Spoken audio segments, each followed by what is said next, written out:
Okay, Eric, we got another really cool watch to share with the public here. It's a Rolex 1019, very rare model 1019. So you're going to tell us a little bit about it. Of course, it comes with the original box, papers, and it's a super rare watch. Tell us why. This is a really unique and interesting watch. The Milgauss was designed for scientists and doctors working in high magnetic environments. So things like around MRI machines or nuclear reactors, things like that. This watch is sort of even more unusual and special because it is a non-luminous version that's called a Cern dial for CERN, the European Nuclear Research Organization, and it's a Mark I dial. So Rolex is in sort of small font, and later they made it much bigger, and most you see have tritium for the 1019 luminous material on the dial and in the hands. This one just has black paint in the hands, so it's this really interesting and unique look. All original? As far as we know, of course, all original, and you bought it from the original owner recently. I'd love to read what he had to say about the watch, which was. And how many do you estimate were made or around known? Very worldwide? few are known with the Cern dial, let alone with box and papers. So usually the civilian version of the watch had lume, so it's sort of unusual that it was sold.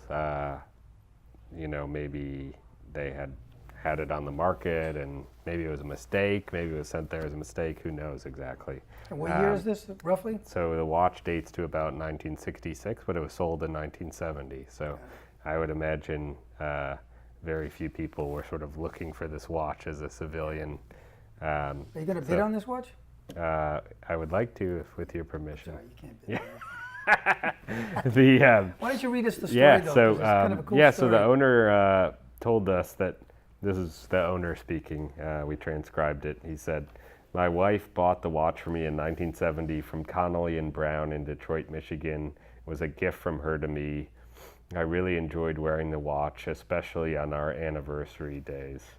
When I wore the watch out, I would get a lot of compliments as it stood out as a Rolex. The watch was purchased brand new, and I was the only owner. I worked for years as an insurance physical damage appraiser, also owned my own appraisal service, and also a collision shop. The purchase was our special gift to each other, as I purchased a cameo bracelet with different cameos in an array of colors. She still owns the bracelet." He loved the watch, but of course the value's gone up a really significant amount since 1970, when it was under $1,000. And you paid him very well for the watch recently.